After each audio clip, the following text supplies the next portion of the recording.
you expect, and you actually do find very large effect sizes when you have those different comparators appropriate. When you look at that treatment group compared to that control group, you look at the absolute percentage is like over 20% difference. It's like go from like 28% to like 1% or something. In terms of the, I'm sorry, so this is looking at the suicide rate of people who do not seek treatment? Yeah, the percentage, to be more precise, it's the percentage of individuals who have attempted suicide in the last year. And so that's the outcome you're looking at. And what the populations you're comparing are trans individuals who have, who desire to have these transition therapies and do complete these transition therapies, compared to trans individuals who desire the transition therapies but have not yet completed transition therapy, either because they're still in the process, or because they don't have access to it, or because they're planning but haven't initiated yet, etc.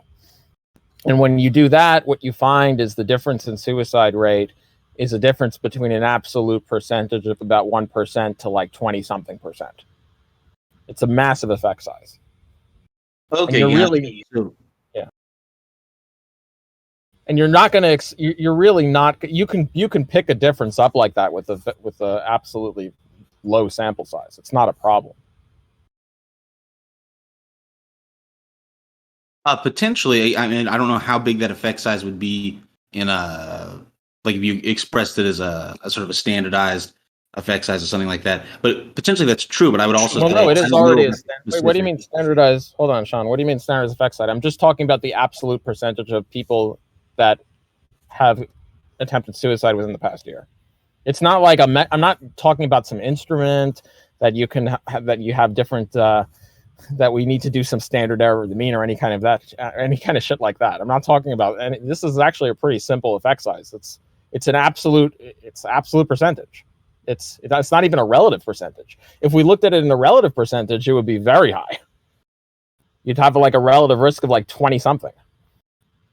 Sure. So what I meant by that was just that there are certain effect sizes, like a Cohen's d or something like this, for which there are sort of standardized guidelines for interpreting in terms of, is this a small effect size, a medium effect size, or a large effect size?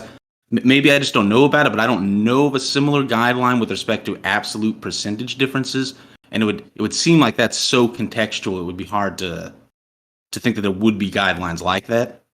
So if you did a Cohen's d on this, it would be there's no question about it. If you look at the mean difference over the standard deviation, no, not even a question. I mean, we can go through the math if you'd like with the numbers, but you'd be very hard pressed to. I mean, I think even if you just looked at those numbers, we can go through it if you'd like. I'm not saying that it's not a large effect. I was just saying that I didn't know that just from hearing the percentages. Is literally all I was. Yeah, I mean that's fine. I mean, because that's fine. I didn't give you the confidence interval, so you couldn't back calculate the standard deviation. So I'll give it to you now. That's fine. So you're looking at like 1% with a confidence interval of 0 to 3, and then you're comparing that to like 20-something% with a confidence interval that like lower bound is like 18 or something like that. So I mean, there's no question about it. Even if you back calculated this into standard deviations. If you converted the 95% confidence interval back to a standard deviation, looked at the mean difference divided by the standard deviation, no one would say that's like a moderate effect size. Okay, sure. I mean, if it is a large effect size, then like I said, I agree that the sample size would not need to be very large in order for it to be high. I mean, that's just true. That's not even debatable. That's just how it works. Yeah. No, I mean but that's the key point. The key point here is that. And more to the point is that when you don't know what it is, the issue is when you don't know what the effect size is going to be, when you don't know how much power you're going to need to have, there are ways of looking at publication bias that are much more reliable than simply looking and saying, oh, well, let's eyeball the sample size. It looks kind of low. And so we eyeballed, it looks kind of low. We're seeing all these positive results happen. Must be publication bias.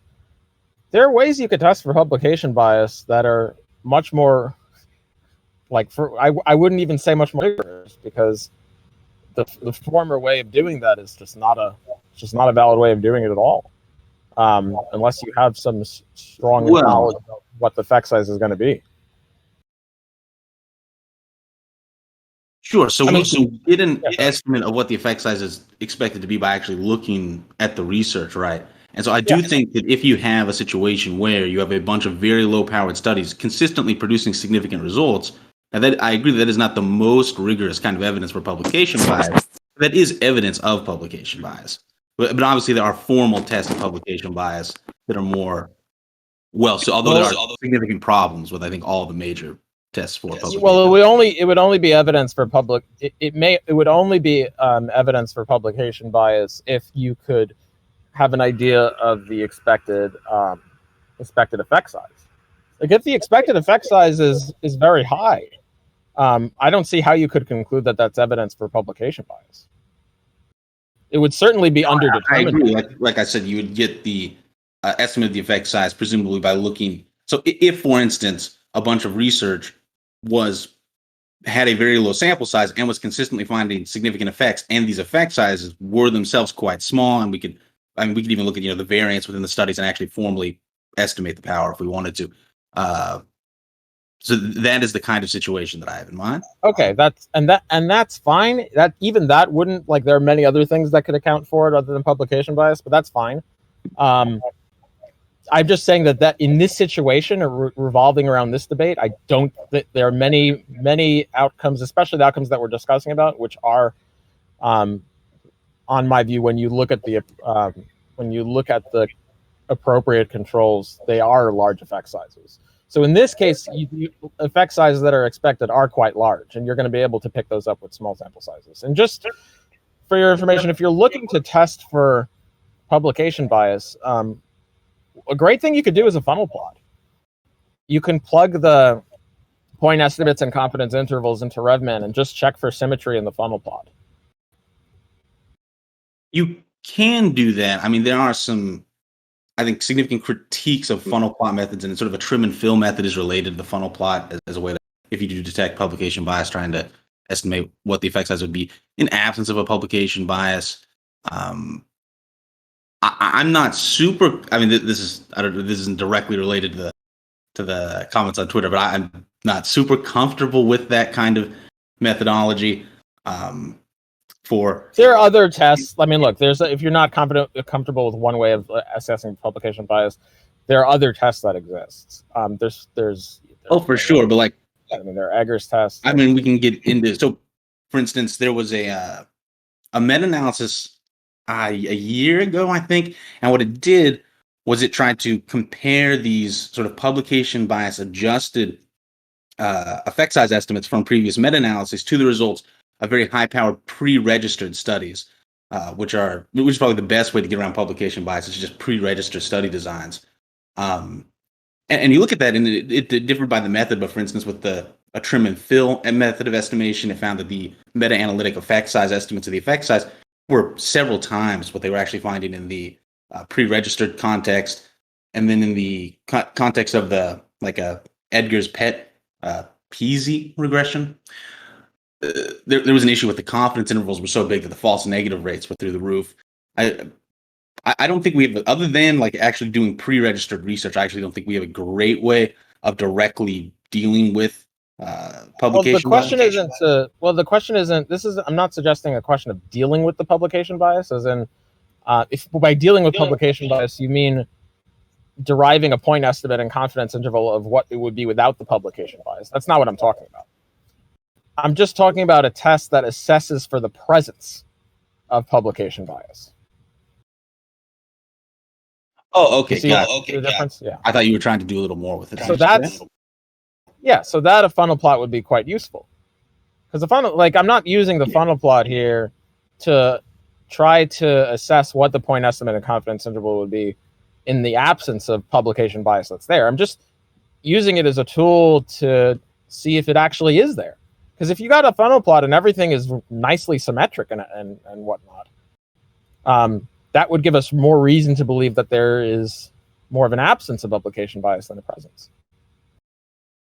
Yeah, for sure. So, sorry, I guess I assumed you were wanting to do more with it than you actually were. Yeah. You know, I don't have a problem with using funnel plots of that way or something. That would be a weird position to say. Yeah.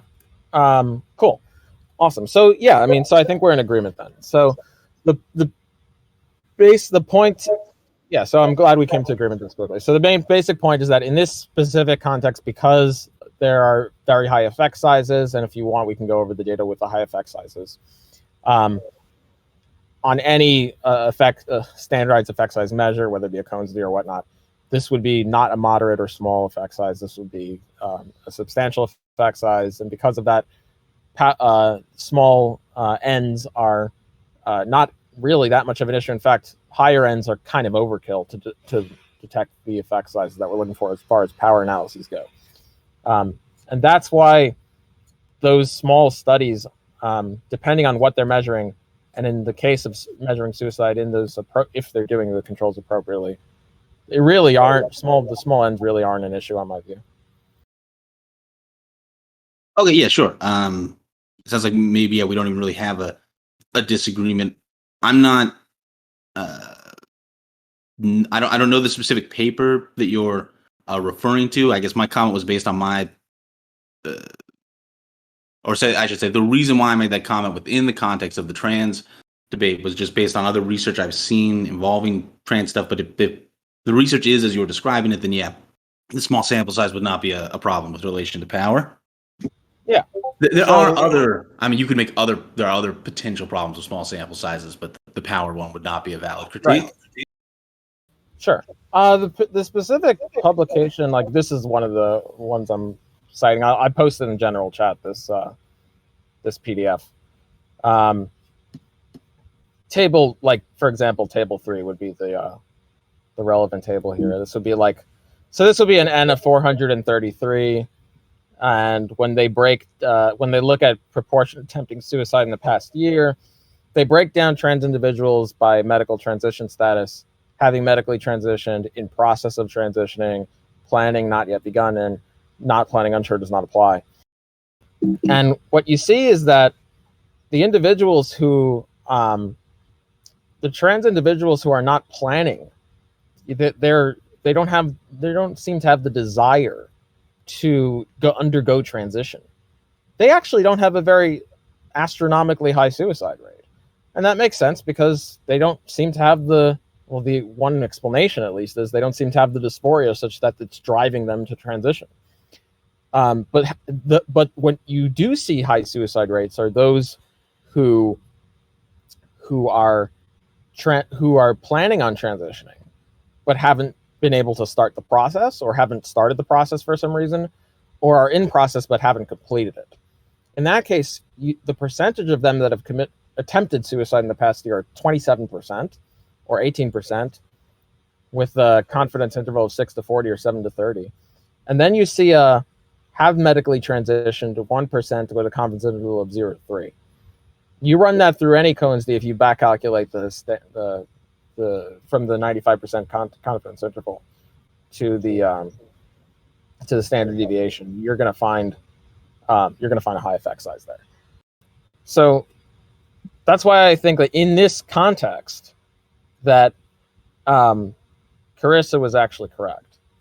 At least in that the sample size wasn't an issue with respect to a power issue.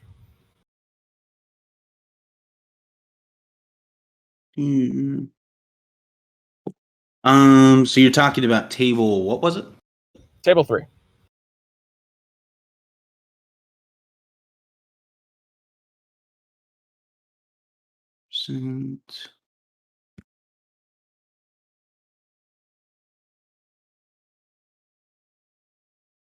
Yeah, if we're talking about the claim, at least with respect to suicidal ideation. No, proportion attempting suicide, not ideation.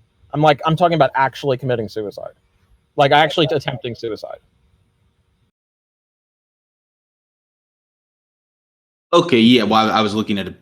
Okay, the reason why I started to say that was because I saw that there was 1% of 433 broken down by groups. I mean, there probably aren't a lot of people here who have medically transitioned to look at the rate of activity, but whatever. But I guess besides the point for the most part. Yeah, if we're talking about this study with respect to this finding about the suicide rates comparing people who are planning to transition versus people who are not planning to transition and the suicide rate, then yeah, that is not probably not having a problem with power. Yeah. And so if we're looking at, if the question we're trying to ask, then that's why I'm saying that she's right with respect to, if the question trying to be asked is, if we're talking about trans individuals who want transition therapy but haven't started the process versus trans individuals who want therapy but have started or have completed the process, and we're looking to see what the difference in suicide is, we're not, it's not really a big problem to have sample size on the smaller side in terms of power. Well, 433 is not that small of a sample size. Well, I mean, wait. Yeah, it's not that small of a. I agree, it's not that small of a sample size, but that's besides the point. The point here is not that. The point is to say, I'm not using this study to say like, oh, look, we found this with a sample size of 433, therefore we're going to find it with 40. The only point I'm relying on to suggest that a lower sample size wouldn't be a problem is that the effect sizes that we're getting is high. We would get a high effect size whether it's 433 or 4,043. Like if there's a true effect size, I can do 40,000 or 400,000, and I'm going to get the true effect size eventually. But the point is that if we could go up to 4 million and we get an effect size like that, it would just be overkill. I think the 433 is overkill. With an effect size that robust. Yeah, if this is a accurate representation of the true effect size, then you don't need 433 people. So yeah, I don't disagree with it. Okay, cool. And so that's why I think that with respect to this specific context, Carissa was actually correct in terms of the small sample size not being a problem, or at least more evidence. Well, I mean, was she talking specifically about this study? Because there was a bunch of research cited in the debate, and I took it to be a comment on the general pattern of all the papers being cited. If she would just had this paper in mind, or a few papers that all fit this pattern, then yeah, she was correct. But I don't know that that's true. She more specifically, if she was talking about this comparison, the comparison with trans individuals who desire to get transition therapy versus trans individuals who do not who desire to get it but haven't started the process compared to trans individuals who have completed it and their suicide rate. If she's talking about that topic, even if she didn't reference this study directly, if that's the comparison and this study is representative of the effect size, then she would be correct.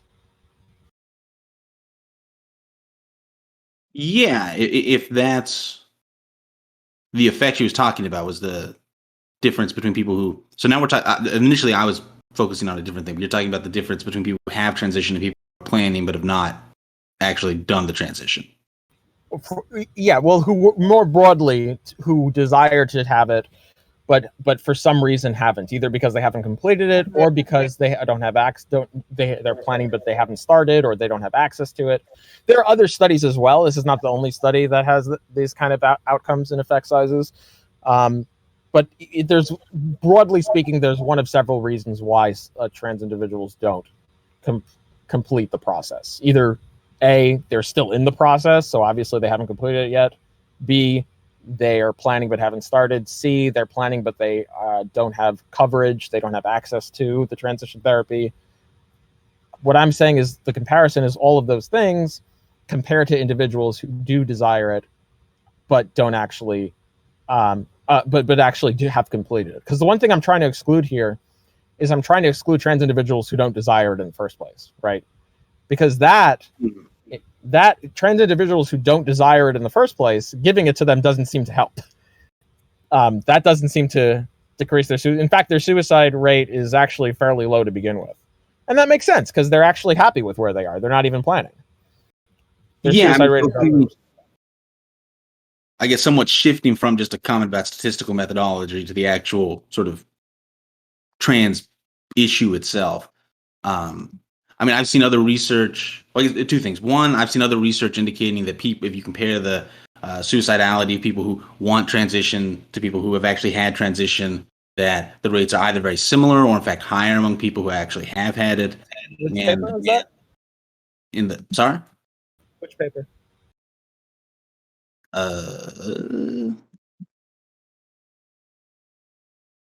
Is it Bradstrom and Pajankas? No, I mean, there's a few. Is it Sweden? Is it a difference to the other Sweden study? I don't particularly recall them being from Sweden. Is there a way I can, let's see, can I post in this general chat? Yeah, you can post in general. I think this has one. This is one. I mean, I didn't really come with. Where's the paper here? I don't see a paper. I don't see a paper. Williams Institute Law.ucla.edu. I don't see a publication here.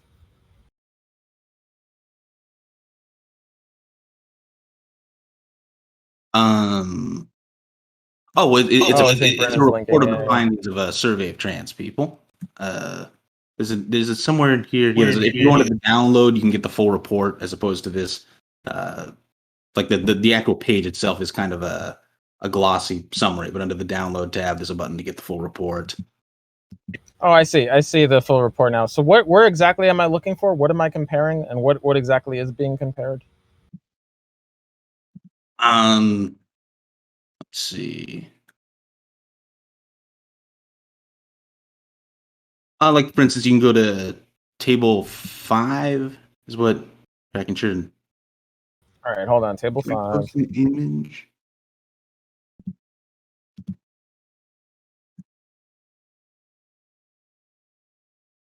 Let's see. I think this is an American survey of 5,885 people, and on the table 5, which is the heading "Lifetime Suicide Attempts by Response About Transition-Related Healthcare," you have a comparison of the trans rate. We might be looking at different things. Table 5 for me says suicide thoughts and attempts by experiences of family rejection and social support.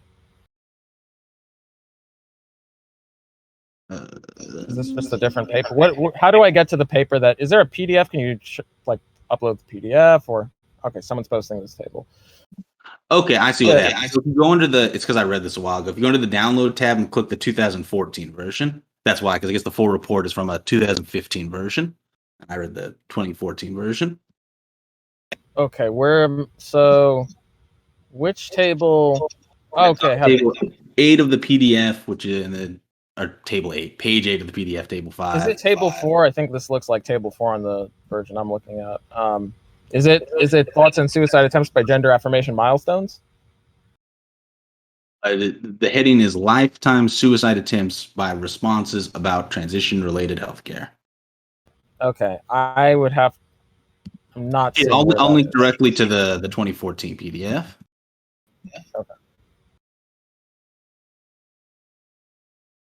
All right, now I'm going to table 5, which is on the 8th page of the PDF.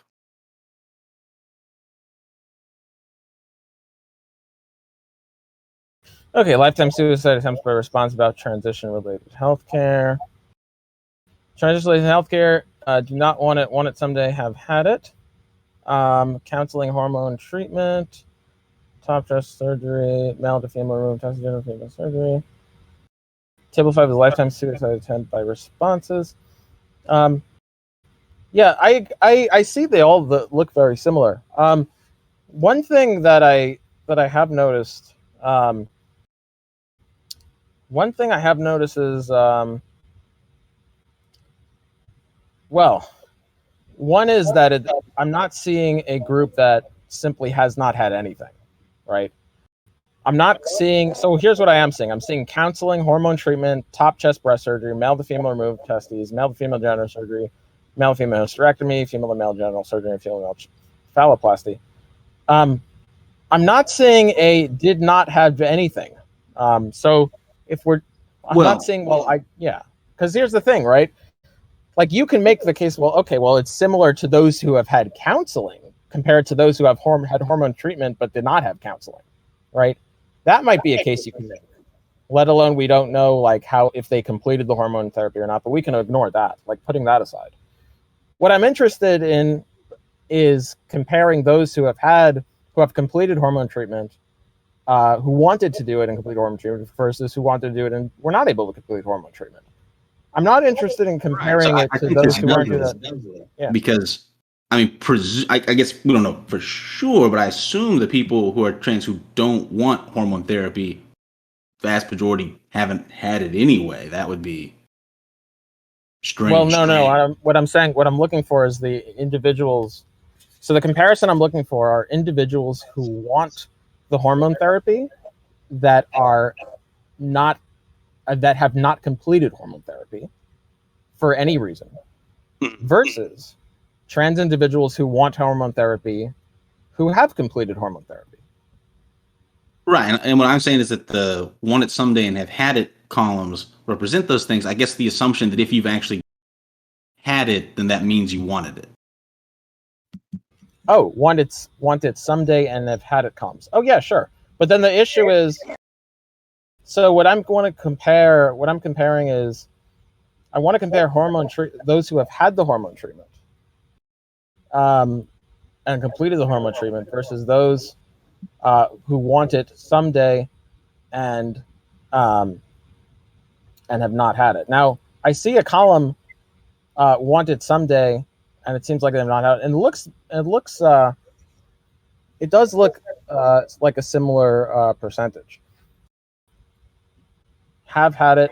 The only question, one question I would have is, for those who have had it, have they completed it? Because there's literature showing that the effect size drops in the years following, depending on how many years after you've completed hormone therapy. So we can look at, so if you're just doing it like half a year out or 1 year out, that's not going to show a very strong effect size. But if you're doing 2, 3, 4 years out, you see a much stronger effect size. Does it say anything about how long they have completed the hormonal therapy in this paper? I don't remember it saying that, but I mean, I read this years ago. And we were, I didn't come here planning on doing a debate on the entire trans literature or something like that. So, yeah, because I mean, the thing is there's robust data that looks at rates of suicide attempt in the last year, or suicidal ideation by year since completion of treatment of hormonal therapy. And this is a United States cohort. I believe specifically in U.S. data set, it shows that the drop off is time dependent, but the effect size is still high. You don't end up getting those similar effect sizes, like where it's only just a 5% difference. You'd see a higher effect size as time goes on. And in this case, a 5% difference in the wrong direction. But okay, I mean, I want to look. In this case, a 5% difference, I don't know if it's significant or not, but like a difference that we couldn't say, may or may not be able to say is a difference at all. But yeah, like what I wanted here's the thing, like also want it someday. That the other thing is what I'm really looking to compare is like those who want it now. Like I want those who want it now but can't get it. Like there's data for that. There's data for people who are just looking to get it and are rejected to get it. Compared to those who want it and have had it and completed it. I mean, that's the other thing that I'm looking at now. Like so obviously do not want it. I expect that to be a lower rate of suicide. want it someday, that's also kind of like I expect that to be intermediary, which it does seem to be. But really, I'm looking for those who want it now but can't get it. Because here's the thing, like if someone says like they want it someday, I'm just like, all right, well, if that's how motivated you are in getting hormonal therapy, well, I'm not sure if you're real, like if I'm going to give hormonal therapy to someone, right? I don't want them to be on the fence about it. Like, oh yeah, someday I'll get it. Right. So I don't think that would be like guide me to practice. Like what I'm looking to compare is that I want it now and I can't get it. Or I want it now and I haven't completed it. Or I'm in the process and I haven't completed it. Or I have plans to do it now, but I haven't started it. Do you see the distinction? Yeah, that is a distinction. It's a different, obviously, in virtue of being a distinction, it's a different question, and I'm not sure how you want to interpret that in a political context, but I'm not sure. But I'm not interested in forget the political context for now. Like I'm just talking about a methodological context. So like, let's just get clear on. What I'm thinking, I guess, is that if someone wanted to look at that kind of a question to determine the degree to which the therapy was helping people, right? It would be a bit weird to look specifically at people who are trying to get a treatment but can't, because that's going to cause a very specific kind of anxiety that will be alleviated. Well, not just can't. Even individuals, like I broke it down, even individuals who can. Even individuals who are getting it but haven't completed it, you see the same effect size. So it's not just the anxiety induced by not getting a treatment that you're trying to get. The point is that what I'm trying to compare are individuals who really are motivated to have a certain therapy and just haven't completed the therapy yet. Now, the reason they could haven't completed therapy yet could just be because they just started it. It could just be because they're in the process. It could be that they don't have access to it. They couldn't get it. It could be any of those reasons. But they all have very high effect sizes. Now, it doesn't surprise me that if someone is on the fence about it or saying like, hey, one day I'll get it, that doesn't have a high effect size difference because, I wouldn't expect it to have that much of a difference because, in fact, a patient like that, I might not be giving a hormone therapy to them because if a patient is that's their level of motivation for hormone therapy, I don't think I would. I might not say, hey, I'd be like, hey, listen, you got to think about this. Yeah. So that's, just to be clear, that's the question I'm interested in. The question I'm interested in is these individuals want it now and for whatever reason have not completed hormone therapy. What is the difference in the suicide rates? Does that make sense? Yeah, sure. Well, the research that I've looked at, but I've not looked at it specifically with the filter of that in mind. I don't think anyway. But the research that I've looked at normally comparing the suicide rates are similar to this study I linked in America. There's other research elsewhere, not just in Sweden, but I've not looked at it through that specific filter. So it could be that none of them meet the exact study design that you want. But then I've also not seen research that does meet the exact study design that you want. Well, I just showed you. Wait, you did see one. I just showed you one paper. With people who with the 1%, 1%, 3%, and yeah. Oh, that had people who were in the process, but I was thinking specifically about that thing of them wanting to but not being able to. Well. Oh, there is paper. So I'm not saying there's not. I was literally.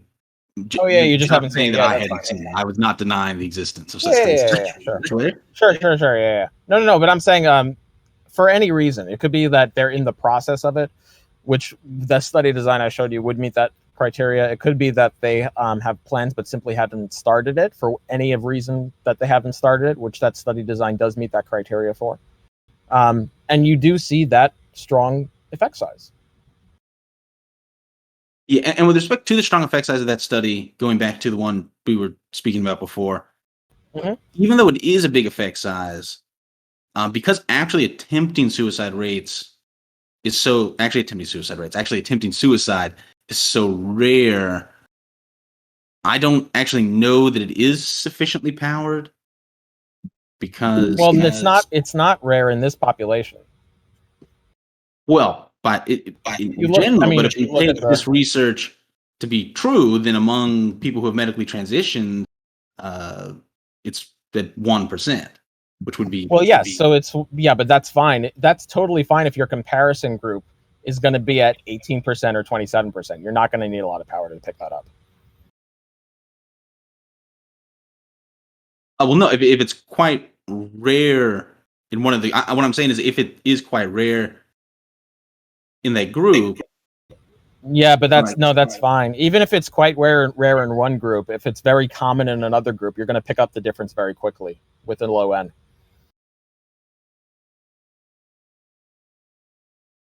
So say you're comparing group A to group B for a given outcome X. If X is very rare in group A, but very common in group B, you're going to pick up a statistically significant difference pretty quickly with a small N.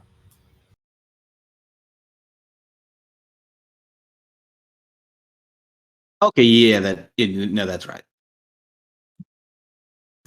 Yeah, so that's all I'm saying with respect to this specific question, this topic. Carissa may have not specifically.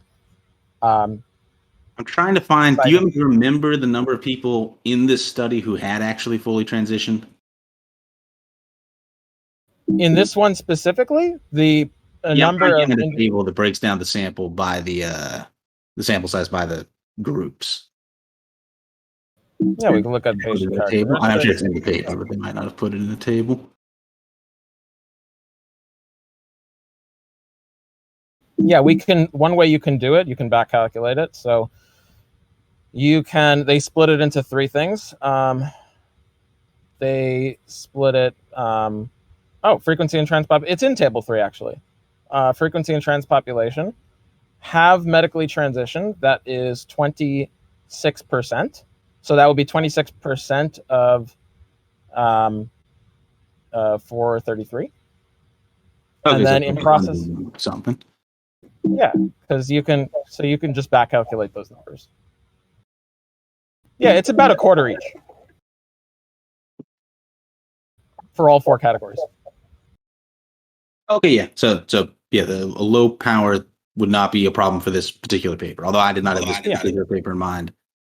And if she did, then yeah, that was a misunderstanding. Although I don't know. Or this category in mind. I mean, the paper. I'm just bringing the paper to make the point that with respect to this specific question, the expected effect sizes are large, so power wouldn't be a problem. That's all. Like even if she didn't have this specific paper in mind, as long as she had that specific question in mind, she would still be correct, even if only incidentally. Correct, but they talked about a fair number of things over the course of the hour-long debate or whatever it was. Sure. Yeah, that's fine. Okay. I mean, that's fine. I'm not gonna push you to say, "Oh, I was wrong, she was right." Okay, that's fine. I mean, I could do that, but like, it's okay.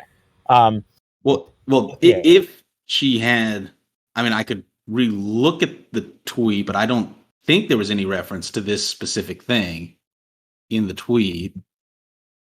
That's possible she was thinking of this and didn't say that. In which case,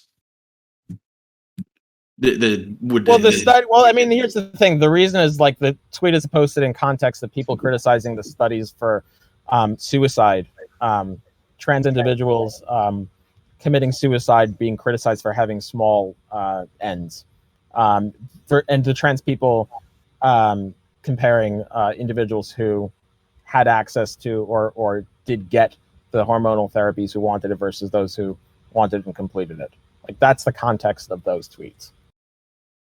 Well, I've seen people criticizing the small N research cited in the debate for a bunch of things. Now, granted, I've not vetted the truth of those tweets, so maybe this is the only area in which the sample sizes actually are low, and the rest of the tweets are like lies or something like that. But that is not my impression of the rhetoric that's been getting. I haven't. I mean, look, I haven't. The individual ones. Look, the individual ones that I've seen were for suicide. Maybe there was some other one that was criticized for N, but my understanding is this is in response to that. Now, I mean, look, is there, just reading this, like, I mean, the tweets are linked in general. Like, what is there anything like false about what Carissa has said over here?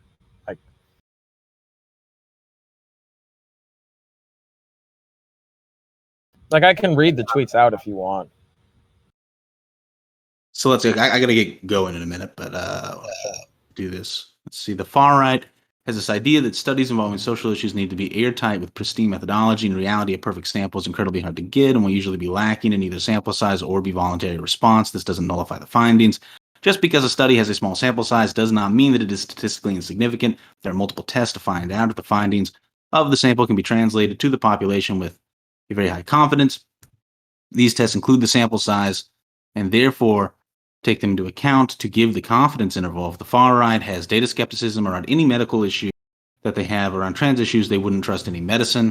Low sample size and even voluntary response studies can still provide valuable insight. Stop challenging peer-reviewed data when you don't have how stats work. So I think that presentation, I think that my response to that as that's written is warranted. It is because this large effect size thing, even if it does apply to this specific question, is not mentioned in that text and is not the norm in social science. And when people talk about low sample, because social science is full of low sample size research on effect size that are small. And it's a huge problem in social science. And I don't even think that's a controversial opinion. No, I'm familiar with low effect sizes and to what degree it's about. But I just want to know if you think there's any statement there that's a false statement. Like, is there any? Let's just start with that. Like, before we get into, well, I think that this is like something to be aware of. Like, it's something. I take it what you're saying. You could be, well, actually, you could, if there's a bunch of statistically significant findings that are low effect sizes, that are low powered. That may raise concern of publication bias. Like those aware, yeah, you should. There's always going to be things you could tag on and be like, actually, you should be aware of this when that happens. Sure, but is there anything she said that was false? Like, because we're always going to be able to say, like, here's actually something you should be aware of when that happens that you're not taking into context. Sure, but is there anything false that she said? So when she said just because a study has a small sample size does not mean that it's statistically insignificant.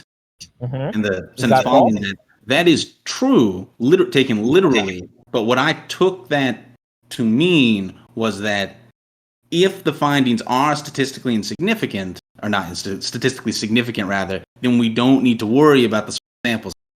Okay, but she didn't say that, did she? No, that's why I said that's not literally false. So then I'm explaining how I interpreted the intention behind it. So if she did not intend that, then yeah, I was wrong to interpret it that way. That being said, I don't think that. Like, I still think she did intend that. And if this was just as pointing out that, oh, actually, the specific research I had in mind, very large effect sizes or expected effect sizes, and problem for the power, I think she would have just said that to me instead of responding by like calling me a racist or whatever. Right. Well, so I'm not going to defend any of those charges, but I'm just pointing out here is I don't think there's anything that she said here that's false. And it doesn't sound like you think there's anything she said that's false either. Well, I'm saying that I think the most plausible interpretation of her meaning is false, but even though it's literally okay, but now we're going into mind reading, right? Like we could, like. Well, I mean, insofar as like, I don't think it's that big of a leap. But anyway, this is besides. I mean, look, she knows what she meant. All right, let's do it this way. As written. You agree or disagree? As written, true or false? Forget about mind reading. Yeah, as written, it is literally true that a study having a small sample size does not mean that it is statistically insignificant. And nothing in my reply, even my reply did not say there's something literally false. It indicates you don't understand why small sample size. Right, that is even how I opened my response to her, rather than saying this statement is literally not true. Okay, so to wrap up, we agree that White Bishop